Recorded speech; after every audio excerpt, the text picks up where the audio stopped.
The human being is designed to work on something and go deep into it and figure out the answer to a problem through focus, through persistence. It's all energy. It's the degree of your aspiration that matters.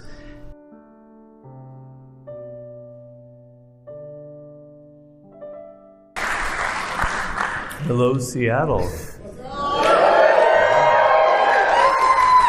We're a couple months late, but we made it. Yeah, I know. Sorry about last time, but I'm here now, so here we go. Yes, we're very excited. Robert and I are going to talk for about an hour, and then we'll kick it to you guys for some questions, which we're looking forward to. I was trying to think about where to start, and there's a passage in Seneca that I like where he's talking about how if you ask the average Roman 2,000 years ago, they're leaving their house, and he would say, "Where are you going? What are you thinking about?" And they'd sort of go, "Well, I don't know, or I've got to do this." He was basically saying that they were sort of busy, but they didn't know why. He said you could define their lives by the phrase restless idleness. And it struck me as an observation that is perennially true about human beings, tragically, maybe even more so today.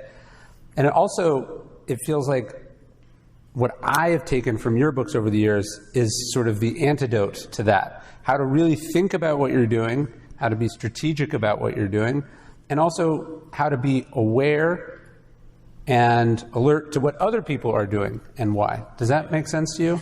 Yes, it makes a lot of sense to me, obviously, because that's why I write my books. But, the way I think about it is everybody has a lot of dreams and desires and goals and wishes. When you were a child, you wanted to be this, you wanted to be an astronaut, you wanted to be a ball player, whatever it was, right? And then you get older and you still have these dreams and these wishes and these desires. And if you added up all that human energy of wishes, dreams, desires, and how much of it, it's almost like filling the globe with this entire atmosphere of unrealized dreams and wishes. The percentage of people that actually realize what they want is way too slim. And it's why I think a lot of people are unhappy. They don't know where they're going. They don't know how to get to what they want to, what their goals are in life.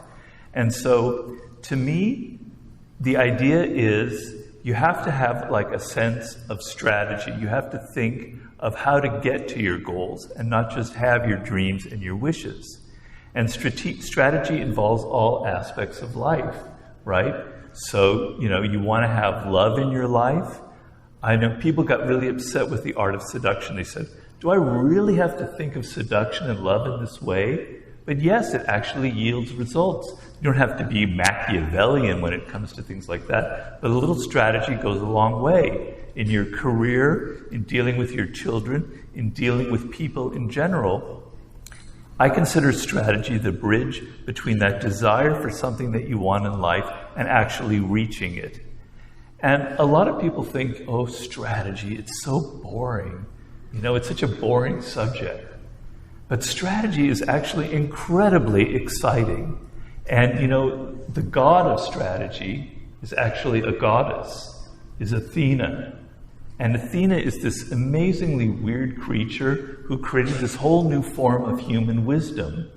And if you read things like the Odyssey of Homer, Odysseus was Athena's favorite, and she was always whispering into his ear, telling him where to go, how to get things done. He's kind of the archetype of somebody completely strategic and getting whatever he wanted. And so strategy is a beautiful thing. It's a beautiful art.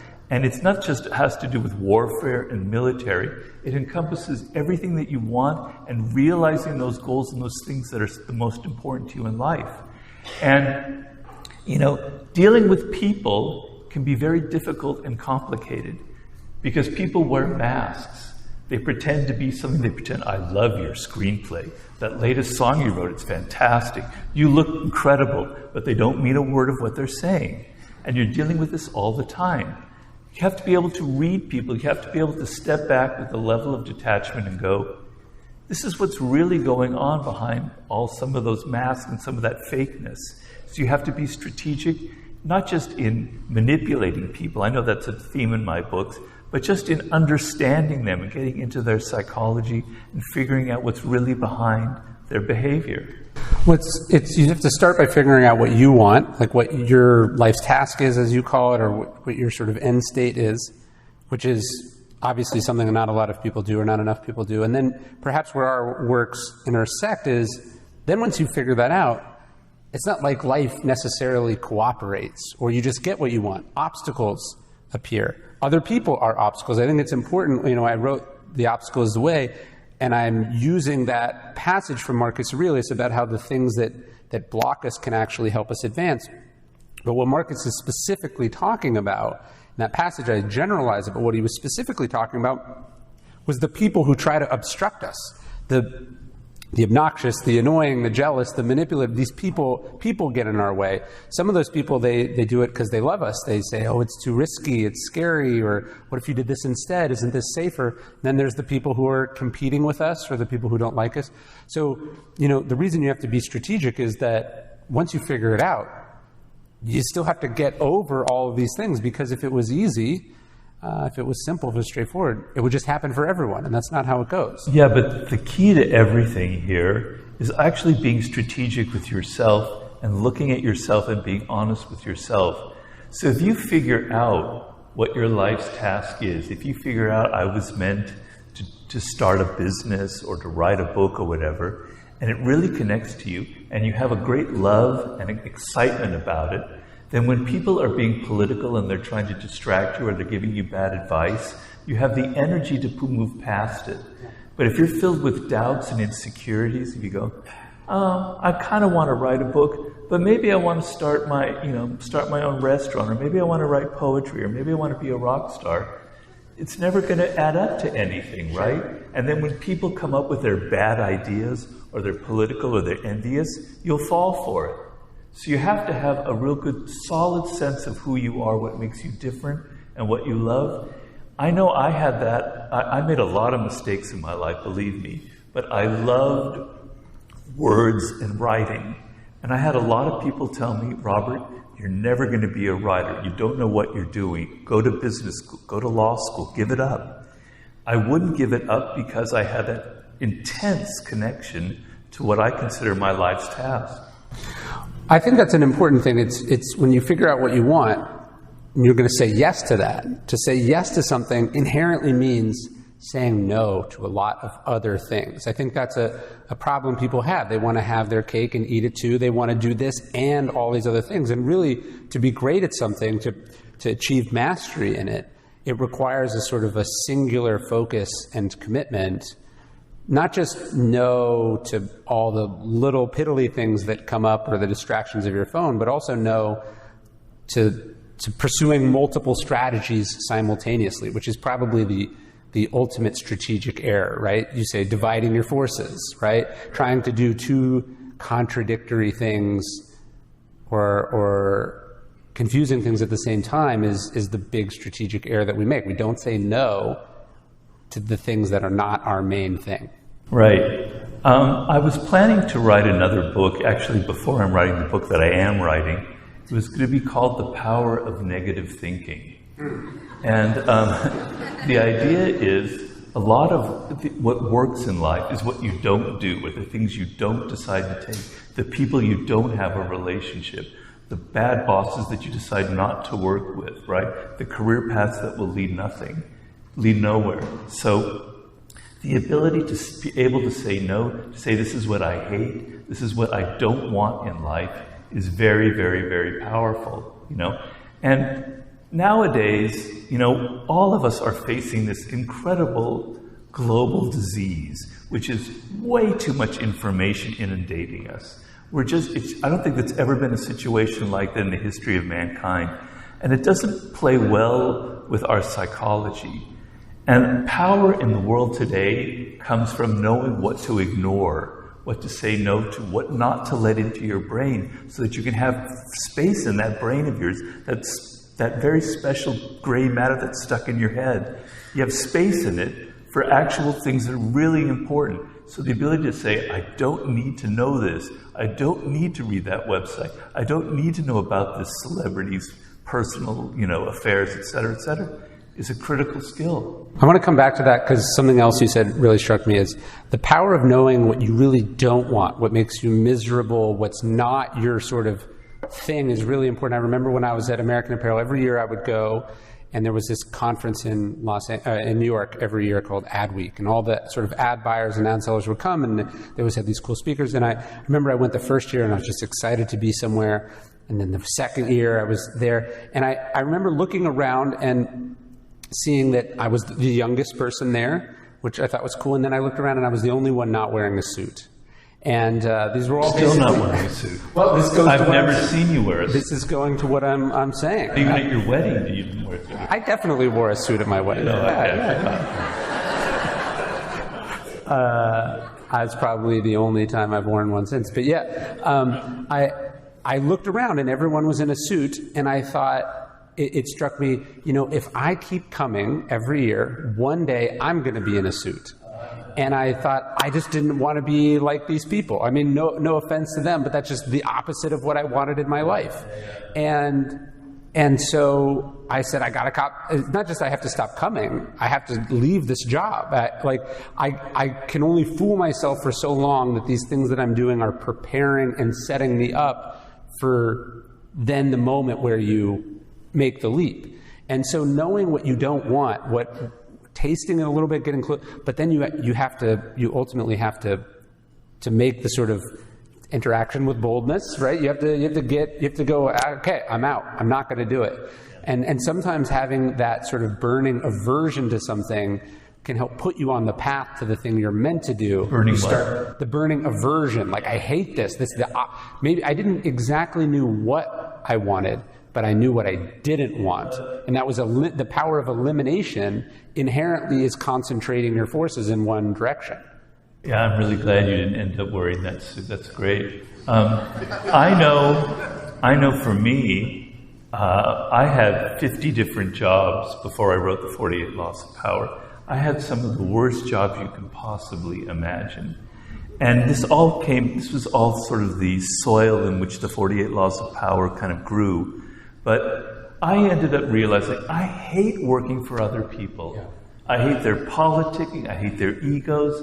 I hate all the bullshit they throw at you. I don't want to work for other people. And even in Hollywood, when I worked in Hollywood, and as I was trying to be a screenwriter, which I failed at, you write a screenplay and then 40 other people come in and they change everything that you wrote. No way, man. I want to work for myself. I want to be the master of my own domain. And finally I have that. But boy, was it tough. But I learned that I can't stand working for other people.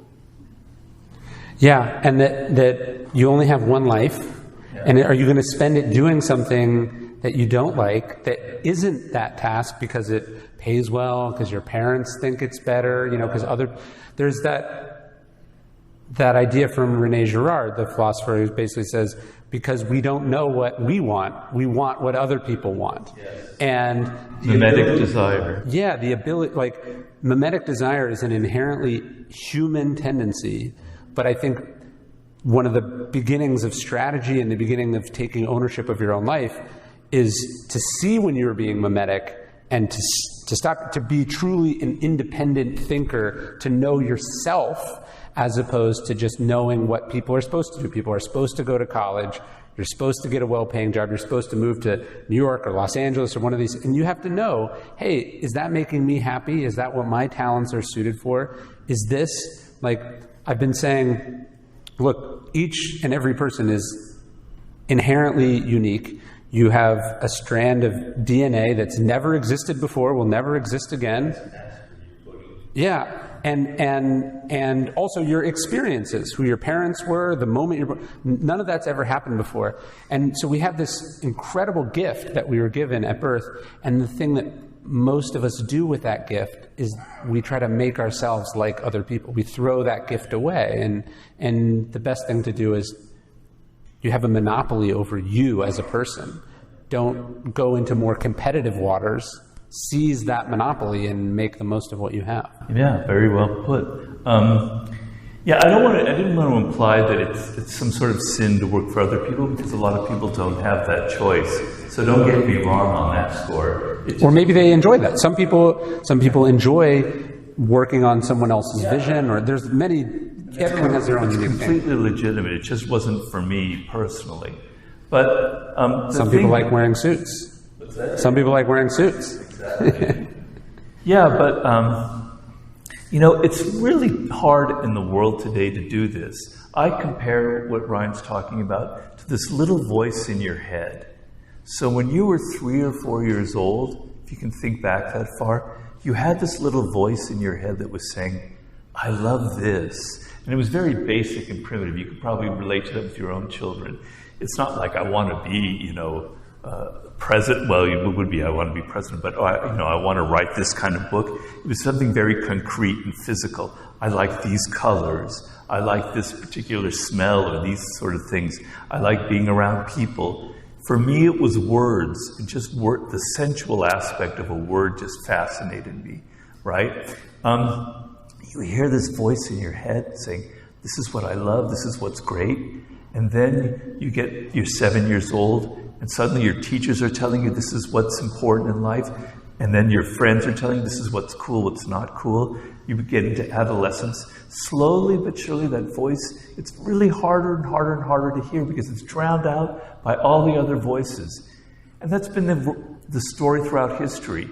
But now you have to hear billions of voices all around the globe on social media saying what's cool, what's interesting, what's important. And that voice, it disappears.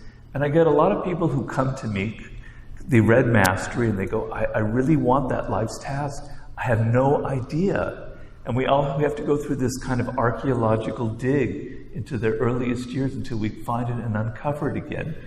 But that's sort of the tragedy of our times, that it's hard to figure out who you are as an individual person with all this other stuff going on. But it's really interesting that you put it that way, because the question that people ask now is they go like, how do I find my passion? How do I find what my life's task? How do I find what I'm meant to do?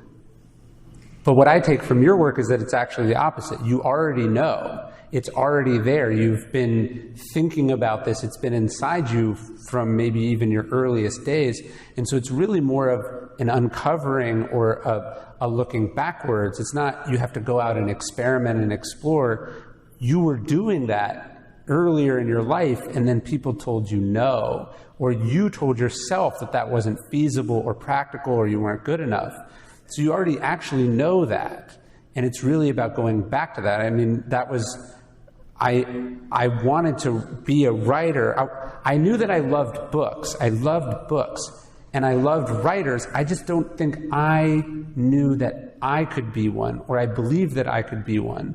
And I spent a good chunk of my 20s doing everything but that thing. And so part of that epiphany for me, looking around and going, I don't want to be like these people, was going, well, who do I want to be like? Oh, it's people like you. And the decision to actually pursue it was really what I was doing. I already knew what I wanted to pursue. It was giving myself permission and then having the courage and the commitment to do it. Yeah, and sometimes it's not what you think it is. It's not like anything really specific. It's not even intellectual. It's kind of emotional and visceral. So there's a book that I always recommend for people who feel a little bit lost in this area. It's called The 5 Frames of Mind by Howard Gardner. It's a really great book. And he shows that there are these 5 essential forms of intelligence. And we live in a culture that kind of tends to overvalue intellectual intelligence. But there are many other very human forms of intelligence. There is kinetic intelligence, which involves movement of your body, which means a lot of people go into sports or dancing. There's pattern intelligence, which leads to kind of mathematics or to music. There's verbal intelligence, like I was attracted to. There's social intelligence, being drawn to people and figuring them out. I don't remember what the 5th one is, excuse me. It wasn't yours. It's not your form of intelligence. No, so you tuned it out. Yeah. There was one thing, when I was a kid, they would make you take these exams, And it was some kind of abstract thing that had to do with, I think it was like mechanical intelligence. And boy, was I bad at that, you know? My dad could fix anything with his hands. I can't fix anything. So you got to figure out the one thing that you're good at and the 4 others that you're not good at. And once you have that one thing, it's fantastic. And then you kind of create maybe a plan for your life that involves figuring out that direction that you're going to take. I deal with this with a lot with people when I did consulting. And it's a fascinating process to take people back, as you say, back into their childhood, back into who they are, and discovering some of those things that have been buried deep within. I want to go back to what you were talking about earlier about sort of the tuning out, the sort of space you have to create to do what it is that you're meant to do. And I think you've always been an example of someone who does that well to me. That's been inspiring and some in other cases shaming because you're so good at it. Like I need to be more like Robert. Like I don't want to say you're hard to get a hold of, but you're hard to get a hold of because you're so locked into what you're doing. You're not. I think by design, not easily accessible. Right? That's part of the. I never thought of myself that way. Wow. No, you keep space around you to protect the work that you're doing, right? Yeah. Well, you know, it's, as I said, I dealt with a lot of failure in my life, and I didn't reach success until I was pretty old, almost 40 years old, and so that taught me a lot about focus and concentration. Once I was given the chance to write the 48 Laws of Power, and believe me, before that I was a very depressed young man. I even had moments that I was suicidal. And I got that opportunity. I'm not going to let go of this. There's nothing else that's more important to me in life. I'm going to it's get rich or die trying, to quote 50, right? Sure. And so I put everything into it. And once that worked, it was like entering, Aladdin's cave or whatever that thing is called. Sure. It was fantastic. I could work for myself. I'm not going to let that go. I'm not going to let people distract me. I'm not going to let people come in and say, Robert, can you start helping me with this other project that will earn you lots of money, but that isn't what I'm really excited about? I got fascistic about it. I love those hours with myself writing books. Right now, because I can't swim and I can't hike and I can't run, those 4 hours when I'm in my office writing my new book, it's like bliss for me. And I'm not going to let anybody interrupt that, not even you. Well, and then the added benefit is sort of becomes this feedback loop where people think you're hard to get a hold of. Not you, but I do the same thing. Then they don't bother. I don't want to bother you. You know, you create the reputation that helps. But I think about, it's true in writing, but I think it's true in a lot of forms of life, is like you get really good at something, you become successful at that thing, and now all of a sudden you have a lot of demands on your time that take you away from that thing, which is the main, not just the source of fulfillment for you, but also the driver of your actual success. So I know a lot of writers who don't have time to write because they're speaking or traveling or consulting or they're designing their vacation home or whatever. You know, there's all these things that come up, and this is true for CEOs, right? You're asked to be on this charitable board, and then people want you to invest in these other companies, and then you have these, all of a sudden, you're not actually sitting there thinking about what's our 5-year plan, what's our 10-year plan, what's the thing that's going to destroy us, what's the next big idea. And so it's this process in life of, as you get good at something, the world almost conspires to make you weaker at that thing. And you have to have an immense amount of discipline and will, and you also have to have a deep love of that thing. So you find, someone's a great comedian, they become successful in Hollywood, now Hollywood wants them to act. And their actual act atrophies because they're not getting up on stage. They want to be a director and then a producer and then So if you don't love the thing, you're going to be tempted to say yes because of the money and the adulation, and also because it's hard. It's hard to be staring at the blank page or starting from zero or doing the thing. So how do you think about cultivating that discipline?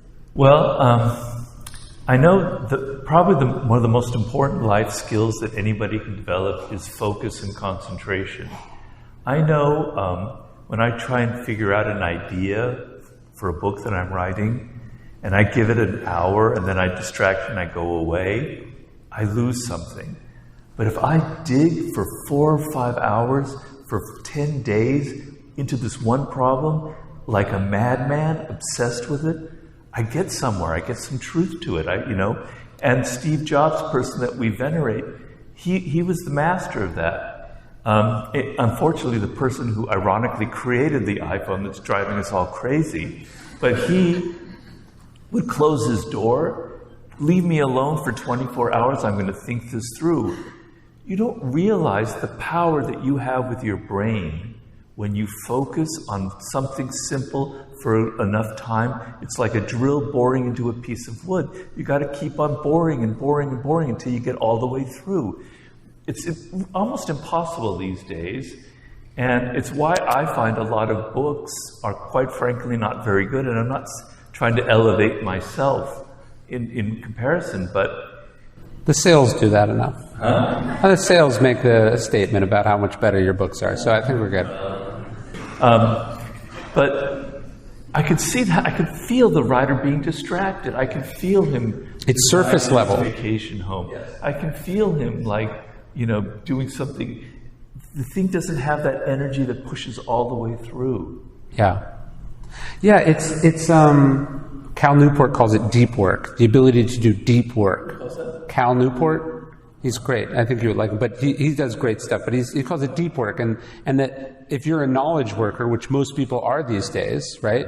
The ability to have deep pockets of uninterrupted focus, to really throw everything you have at a problem. That's what you're being paid for. That's how you separate yourself. That's how you come up with something new.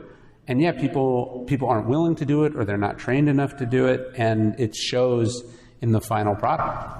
But you almost can't blame people because the world is full of so many distractions. It's almost like, how in basketball, somebody's shooting a free throw and everyone's standing behind, like waving their flags to try and distract them. Yeah. That's what the world is doing to you right now. They're like waving their arms trying to distract you so you miss that shot. But the good news is the people who have practiced their free throws and practiced the ability to tune that out are the ones who can play professionally, and the ones who get distracted by that, or they just want to play one-on-one because that's more stimulating and fun. When the game is on the line, they can't do it. Right. Yeah. That's what kind of fascinates me. It happened more now since my stroke, where I suffered brain damage, and I'm very aware of my brain all of the time and what doesn't function and what does function. But it made me realize that the brain just controls everything that you do. It creates your reality, right? But the brain has this inherent power to it. And it's like this gift that's given to you. It's almost magical. And that's sort of what I wrote Mastery about. And I even went very deep into the neuroscience of it. And the neuroscience of it is the human being is designed to work on something and go deep into it and figure out the answer to a problem through focus, through persistence. That's what Thomas Edison say. It's all persistence. It's all energy. It's the degree of your aspiration that matters. And I just wish teachers were teaching that to their children nowadays. Yeah, I wrote about Thomas Edison in The Obstacle Is the Way. You recommended this amazing biography about him. One of Robert's rules, you always look for the older biography. You found me this long, out-of-print, worn biography. And I remember what I was struck by is, in the 1870s, the idea of what the light bulb was actually sort of out there in the world. People knew the basic rudimentary technology, the idea it was going to be this vacuum-sealed glass bulb. There was a filament, and electricity would run through the filament. Edison's greatness was not any of that. He came to that concept later than those other inventors. What Edison did was figure out what the filament would be. and he tests like 6,000 different filaments. And it's not just he says, hey, give me 6,000 things. He dispatches these agents all over the world to try these different things. And then once he finds all 6,000, he tests all of them. At one point he tests hair from his beard. He tests all these different filaments, and he has this idea that it's not just that it has to work. He says it has to work for at least 1,000 hours. He has some sense of what makes it commercially viable. And then that's only the first problem. It's got to light New York. How do you deliver electricity to a fucking city block, right? Like, that's never been done before. And then so he has this second idea of borrowing the gas lines that are there to deliver it, and then he has to come up with how you actually generate the activity. So Edison, like I think most great people, really is an incredible problem solver, and he locks on to something, and once he locks on, he doesn't give it up. I contrast him with, or compare him to Ulysses S. Grant in The Obstacles Away, his famous line, I propose to fight it out on this line all summer. That's what wins the Civil War, right? There've been smarter generals before, but Grant goes, this is what we're doing, and we're not leaving until it's done. And that determination and will and focus is really the determining factor. Also, I hate to say it, a touch of madness. Yes. Like, it's kind of what Edison did was mad. Everyone thought he was crazy. And in fact, it was a little bit crazy. He was totally OCD about this thing.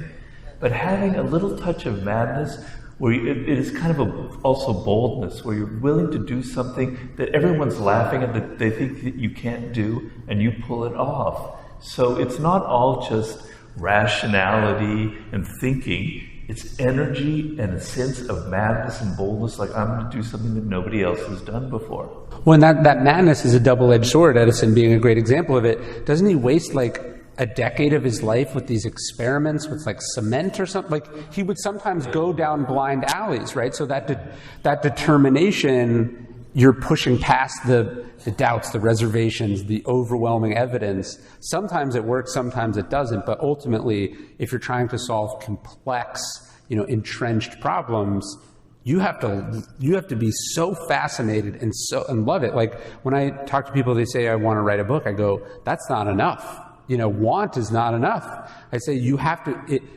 should only write a book because you can't not write it. Like it's painful to not do it. And that almost doing it is like a kind of a relief. Like you've been, the Greeks would talk about was a daemon, like this sort of demon that is haunting you.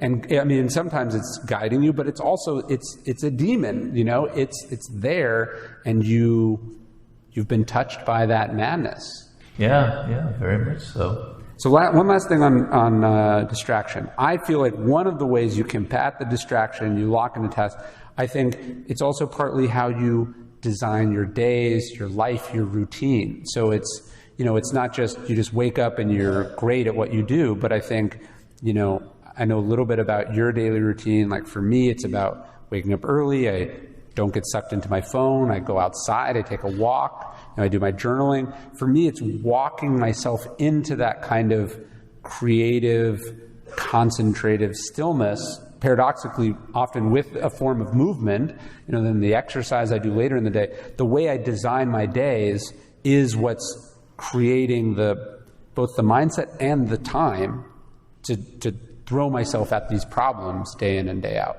Do you think sometimes, I know I struggle with this, you can be too focused, you can be too, like, you don't allow something else into your life, that you're kind of heading down this one funnel, and sometimes, I remember Paul Graham was telling me this, sometimes like somebody from the outside sees the solution. You're so focused on something that you're not able to pull back and see other perspectives. You're not able to enjoy yourself, to relax sometimes. I'm a big believer in putting in productive downtime in your life. I know that sounds like a contradiction in terms, but there are things that I waste my time on, and I'm very proud that I do waste my time on, right? Like certain sports websites, what do I get from that? I get nothing. Sure. But I take my brain off of this thing, and it kind of relaxes me, and I find it very helpful. If I was continually thinking about these problems, I would have had a heart attack by now.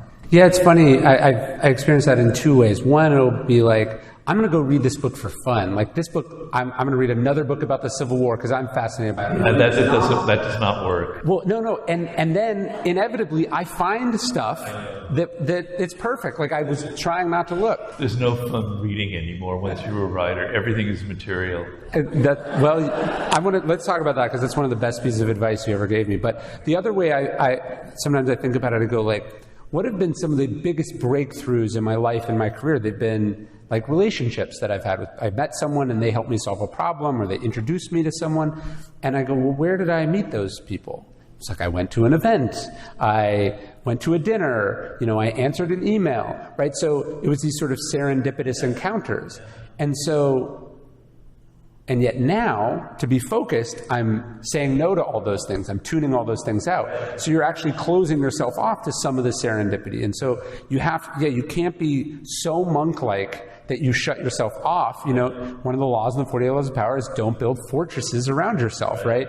And so you have to be focused and disciplined, but all things in moderation. You have to have this sort of scheduled, or these release valves, or this openings where new things can come in, because those are really sometimes the biggest and most important things. Yeah, I wouldn't be here right now talking to you if it wasn't for the greatest serendipity in my life, which was meeting this man in Italy who was a book packager, who one day asked me if I had an idea for a book, and I kind of just vomited out the idea for the 48 Laws of Power, and that was pure chance.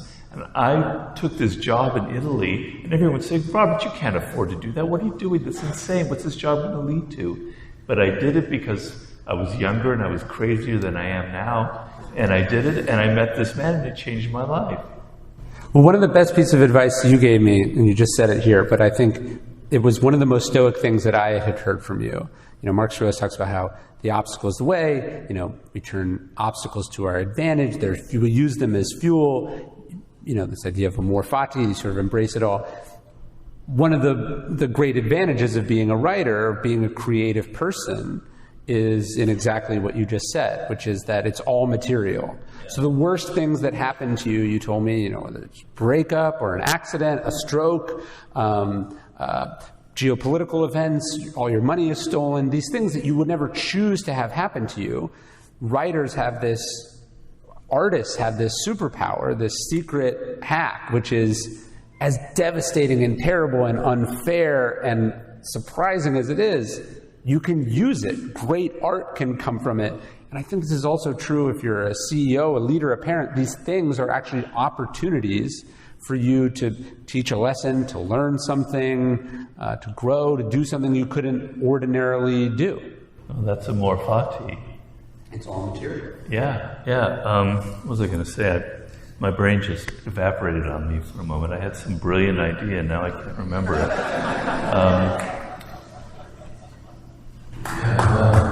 Well, you use it. You take what's happening, and you. I know. I remember. Sorry about that. It's my stroke. I have a good excuse.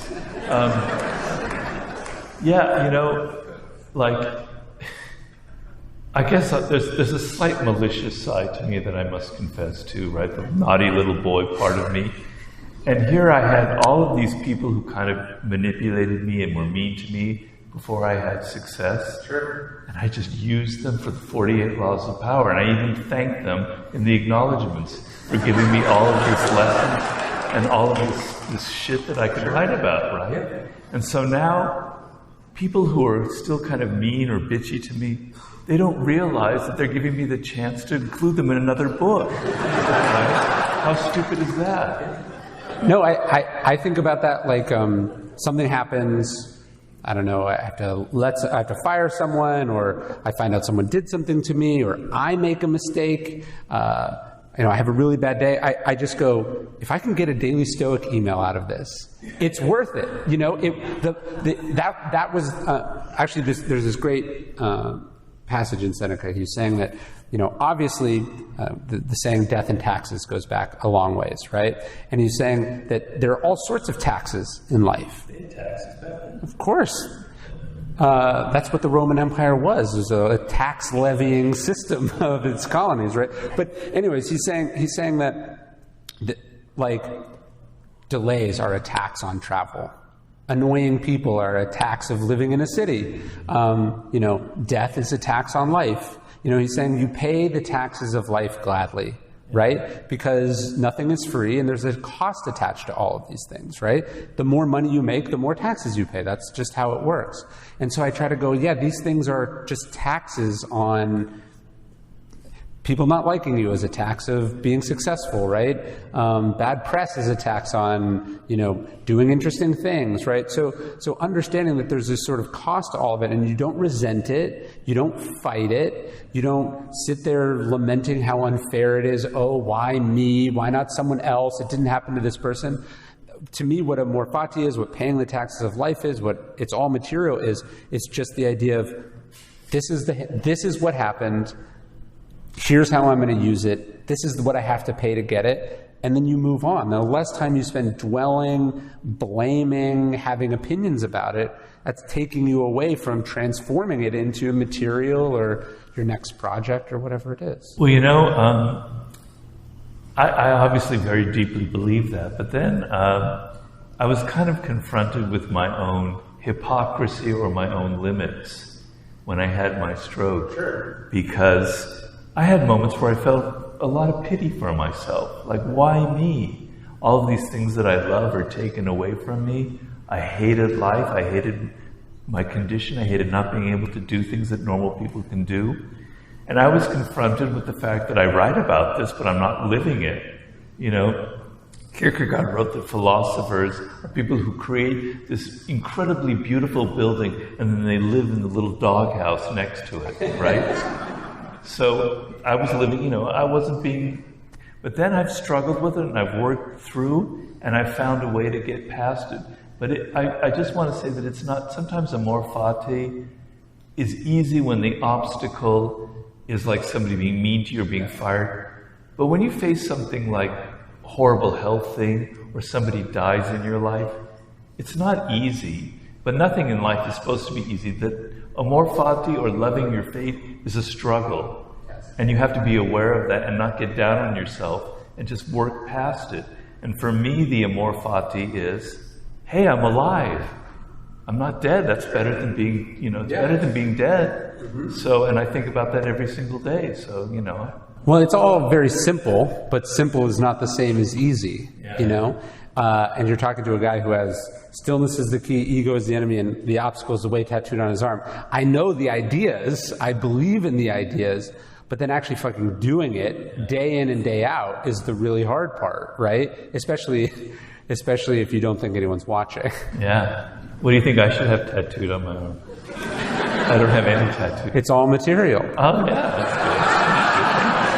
Thank you.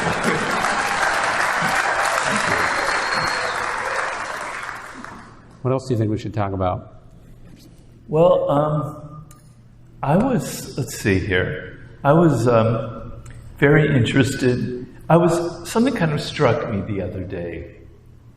And I'm somebody who's raised on philosophy. I've been studying it my whole life.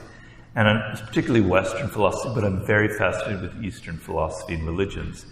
But I was thinking of, in the mists of the past, there was like the pre-Socratics, there was Aristotle and Plato and Socrates, and then came this strange phenomenon in the 3rd century BC, I think it's 3rd century, of Zeno and Stoicism. And, certainly there were antecedents to it, but then, and it came out of a very turbulent moment in Greek history, ancient Greek history, and then it travels to Rome, and then we have all of the great kind of icons, the Senecas, the Marcus Aureliuses. And then the Roman Empire falls, Christianity takes over, and Stoicism is dead. I mean, there were Christians who kind of took some ideas from it, but then it's dead, it's gone, nobody talks about it, thinks about it, it's like it's disappeared. And then in the Renaissance, you have Montaigne and certain Italian writers, and it's resurrected from the dead. And then for 300 or 400 years, it's gone again, right? And then in the 20th century, it has another life. The point of this long-winded introduction here is, thank you, is that suddenly, around the middle of the 2000s, Stoicism sprouts up, And it's like this worldwide phenomenon. More people now are studying Stoicism than all of the accumulated people in the past. It's an insane phenomenon.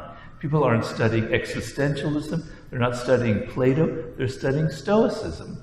Why do you think that is? It kind of fascinates me. Yeah, certainly when I went to my publisher in 2011 and I said, I want to do a book about this obscure school of ancient philosophy, that's not what I thought was going to happen.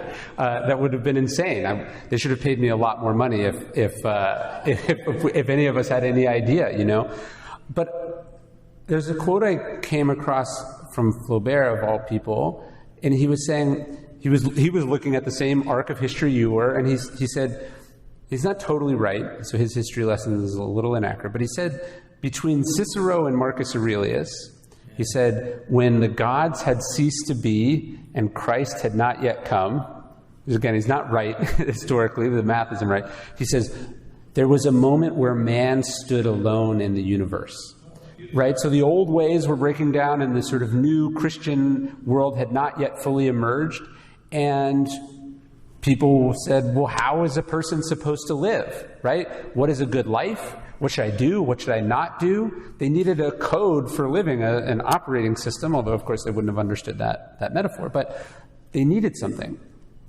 And I think you could make some parallels to where we are today. The old systems, the old ways are kind of breaking down. We don't exactly know what the future is going to hold. It's, the decline and fall of Rome takes hundreds of years, but Marcus would have sensed, Marcus, Seneca, Cicero, they were in that period also, just as Zeno is coming of age after the death of Alexander the Great and these wars are happening, and then Zeno comes to Stoicism in a personal crisis of his own, right? He suffers this shipwreck. So I think Stoicism has always been a system that is attractive to people and eras in which things felt like they were in flux, they were uncertain, they were depressed by the awfulness of humanity. I think, you read Montaigne's essays and he's so cheerful and interesting and inward, but the world was horrible. Yeah, the plague and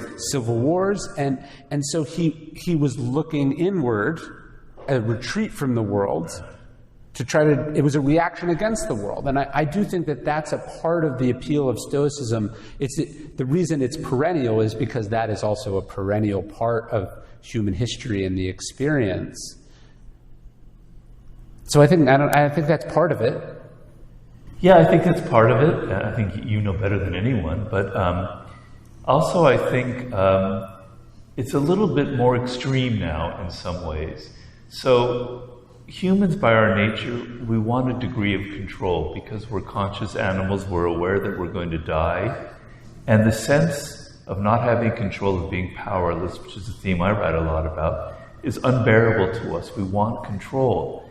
And when you enter, you have the meltdown of 2008, you have the pandemic, you have the second financial crisis, you have the wars, what young people have gone through, because this renaissance of Stoicism is mostly among the young. And I've met some of these people, and it strikes me, they tell me that thank you for literally saving their lives. Stoicism is a huge thing for them. It's very important. And I think it's because there's so little we can control now in this world. There's so little that actually we can't control politics, we can't control, the macro situation, we can't control global climate, all these things going on, and it's maddening. Yeah. But you can control yourself. And you can control your inner world. And I think young people find that absolutely riveting and life-saving. And I think you deserve a lot of credit for that. I know that's what struck me about reading Marcus Aurelius. I was in my college apartment. I was 19 years old, came on Amazon. Amazon Prime didn't exist yet, so I had to buy some other books, to get the free shipping and everything. But it came in, and I'm reading it, and you go, here is the most powerful man in the world. This person, one of the few names from that period this is one of the few names that jumps out at us from that past, even if you don't have a degree in the classics or something. And so here you have this guy who, you respect because he gets to the top. He's all these things, and you're reading and you know he has all this power and this influence and control. And what is he talking about? He's talking about how you don't control what's really happening, and that there's all these things that you have to accept. And that actually, as the Stoics say, the greatest empire, the thing to rule over, is yourself. And that's where it all stems from.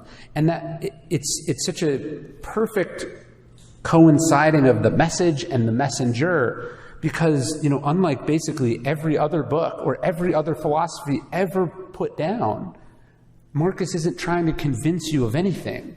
Marcus Aurelius is writing to himself, trying to convince himself. And so it lends, just what that does to the writing makes it so authentic and real and relatable. In one sense, Marcus Aurelius' meditation should be the most inaccessible, incomprehensible work of all time. His world, we were talking the other day about how the past is a foreign country. Here's a guy who lives 2,000 years ago, who's literally worshipped as a deity while he's alive, has enormous power and influence. He can kill people, he can do whatever he wants. He has all these... raised in this system that's in all of that. And then he's writing in Greek to himself, not thinking it would ever be published, little notes that only he knows the meaning. It shouldn't, none of the passages should jump off the page and be practical and accessible. And yet, because it is so incredibly specific about him and what he's dealing with, it has this paradoxical effect of being, in fact, incredibly universal and timeless. And so it's just all the events that conspired to make that happen is just one of the great gifts and flukes of human history. And I think anyone who picks up that book, and my favorite translation is the Hayes translation, which I put so many miles on my paperback that I bought from Amazon now almost 20 years ago that it's falling apart. So we made this leather version that should stand up better, that's out in the back. But the idea of picking that up and going, he's talking to me. That has been, ever since they discovered it after his death, people have been having that exact experience that you're having every day for thousands of years. There's nothing else like it. Thinking about that is a sort of sublime, surreal thing. Maybe I'll cover that in my book now. Well, I know we're reaching the end, and we got more time. Yeah, we got more time. Well, there's one thing that I want to talk about, a subject that's very dear to me, which is stupidity, human stupidity. Yes. And in fact, it was meant to be my third book, The History of Human Stupidity. But the publisher thought that it was too negative.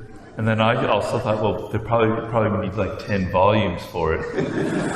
So it never got written. But I'm always thinking about stupidity, right? Because I think we all talk about evil and evil people and good and bad, but the ancient Greeks had this idea that more harm is caused in this world by stupid, incompetent people than all those who are evil who've ever lived, right? So I have my own new kind of thought about stupidity. What do you think was the root of it, the cause of it? Well, I think what you brought up there is interesting, right? There's this immense publication bias in all stories and art, literature, business books. We all focus on the success stories, right? We hear about the people who succeeded. There's a survivorship bias there too. You only hear about the companies that work. You hear about the musicians that succeeded, the artists that succeeded. You don't hear about the person who was so stupid that they blew up their career, right? It's only going to even get on your radar if they were successful first and then blew up their career, right? So there's this bias. There's not a lot of books about failure and stupidity and errors. But, most empires are destroyed not by this invading enemy, but because the powerful empire overreached and did something they shouldn't. So, it is this massive blind spot that we have just as a species, and everything is about what goes well, and we miss that, the vast majority of things don't go well, and that most wounds are self-inflicted. So the irony there is stupidity is also self-perpetuating. perpetuating because we don't learn the lessons from it because it's obscured from us. Yeah, there was some quote by somebody who says, I believe in infinity because human stupidity is infinite. But I had this idea, I don't know, now hearing you, maybe my idea isn't so good, maybe I have to bore into it more, but I have this idea that the source of intelligence, the opposite of stupidity, is anxiety. How you deal with anxiety. And so you're faced with a problem and you feel anxious and you need to solve it. And to solve it, you have to think. And to think, you have to go into it more and more and more. Okay, I've got the answer, right? But then, if you're truly intelligent, the anxiety kicks in again. It goes, maybe that answer isn't good. Maybe that war isn't so smart, Maybe it'll ruin me. Maybe I have to think more deeply. Then you enter a second level of intelligence. You can take it to a third. If you keep going, though, you never get anything done. So at some point, you got to shut up, right? Okay? But stupidity is you feel that anxiety and you arrive really quickly at an answer and that's it. You know it. I've got the answer. I'm certain. I'm not going to listen to anybody else. This war is great. This book is great. I've got the right kind of religion I'm going to start, et cetera, and I've got it. I'm certain. I know it. And you don't take it to the next level. That was my epiphany recently. I don't know if it's valid or not. No, I think there's something well, I hope it doesn't make you too anxious, or maybe it should make you anxious, and that's okay. No, I think, to me, one of the most powerful, destructive, but also motivating forces on Earth, like if you're looking at humans, is cognitive dissonance, right? So what stupidity often is, or what cognitive dissonance often is I don't want to feel stupid, so I have to think this instead, right? And so it's kind of like these magnets repulsing each other, right? Instead of attracting, it's repulsing. Like cognitive dissonance is, I'm going to have to change this belief, or I'm going to have to accept responsibility, or feel guilt, or admit to having wasted time, or, it's our aversion to doing that, not wanting to do it, not our mind not being comfortable, feeling like we made a mistake, we're wrong, we trusted the wrong person, things are different now. It's not wanting to feel that makes us stupid. And so we persist in error because it feels uncomfortable to be a person who made an error. Yeah, I think you hit it there. I think you added to my idea. I'm very happy. And maybe that's, Socrates' wisdom is driven by... I know what I don't know. I know what I don't know, but also he didn't really care what anyone thought, and he would change his mind, and he would ask questions you weren't supposed to ask questions about. He didn't seem someone who was tortured by cognitive dissonance in that way. And so I feel like cognitive dissonance is the source of so much stupidity. Ego being, of course, another one of my favorite lines from Epictetus. He says, remember, it is impossible to learn that which you think you already know. And so the stupidity is, I think I'm smart, and so you can't become any smarter. But really smart people are, what else do I need to know? And both of those are kind of self-fulfilling cycles. Yeah, I think you're right. Yeah. So, did I reach the end, or do we still have time for more? Is there something else you want to talk about? I did want to ask you what your next book is going to be about, like coming up in the future, because I have an idea of a book that I want you to write. Oh, well, I was selfishly going to, almost every one of my books, I've called you and told you I was thinking about doing it, and then you're like, you know what book you need to read? And you point me to 2 or 3 books, and invariably those become the cornerstones that I build the next book around. So speaking on the topic of human stupidity, I'm doing this series on the cardinal virtues. The 4th book is about wisdom, and I've been thinking a lot about that. And I'm thinking that one of the parts is going to be about, obviously trying to be smart is one thing, but also avoiding stupidity is a big part of being smart. All right. Well, consult me on that. I have a lot of material for you. All right. I'm excited. Good person, too. I was thinking, there's a part of Stoicism that I've never really gone deeply into it, and it's the more spiritual aspect. I know that word sounds almost dirty these days, but Oh, and sorry, you guys can start lining up here at the mic and we can do questions if you'd like. I'm fascinated by the concept of the logos, that permeates the universe, that unifies every single phenomenon. Yeah. And have you ever written about that aspect of Stoicism? I haven't. What's interesting, too, is you talked about Christianity. Logos appears in the Bible. It's the way. And so it's this kind of thing that appears in a lot of different spiritual traditions. The Stoics my beef with the Stoics, but also what I love about them, is they don't ever anywhere define their terms. They just kind of assume that you have this like key or this table of contents that explains all the topics, because so often we're just getting these discourses, or we get Marcus's meditations, we're just getting like the finished product, not like a definition of the different assumptions that went into it.